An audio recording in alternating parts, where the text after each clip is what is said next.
आ जाओ करीम।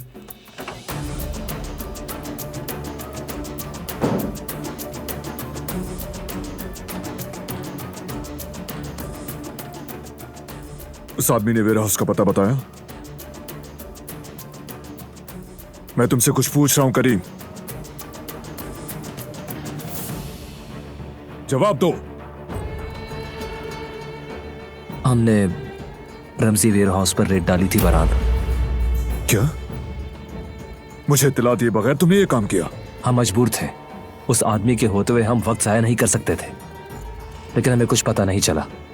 उन्हें दिलान की कोई खबर नहीं थी, उनका इससे कोई ताल्लुक और नहीं। अगर उनका ताल्लुक हुआ, तुम्हारा तो शुक्रिया कि तुमने उन्हें खबरदार किया। अब तो वो एक भी क्लू नहीं छोड़ेंगे। मुझसे पूछे बगैर तुमने ये सब कैसे किया? मैं तुम्हें फजूल में तकलीफ नहीं देना चाहता था बारान। ये कोई बहाना नहीं है करीम। ये मेरा अपना फैसला था। तुम चाहे कुछ भी कहो, गुस्सा करो, लेकिन मैंने बिल्कुल सही किया। अपने हाल को देखो तुम।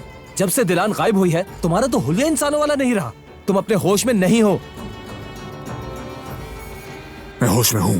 तुम नहीं हो। देखो बारान, मैं तुम्हारा दर्द समझता हूं। वो बीवी है तुम्हारी, वो औरत जो मोहब्बत है तुम्हारी, वो गायब है। लेकिन इस तरह तुम अपने आप को और अपनी फैमिली को नुकसान पहुंचा रहे हो। दुख तो सबको है, लेकिन तुम्हें बताते नहीं, क्योंकि सब लोग तुम्हें दुख में नहीं देखना चाहते। करीम,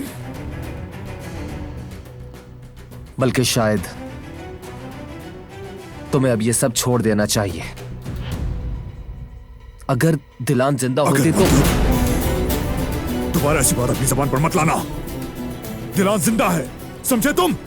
जिंदा है वो, और मैं हर लम्हा उसकी तलाश में गुजारूंगा। सुन रहे हो ना तुम? मैं उसके लिए कभी हार नहीं मानूंगा, समझे तुम? कभी नहीं होगा। छोड़ो इसका गिरेबान।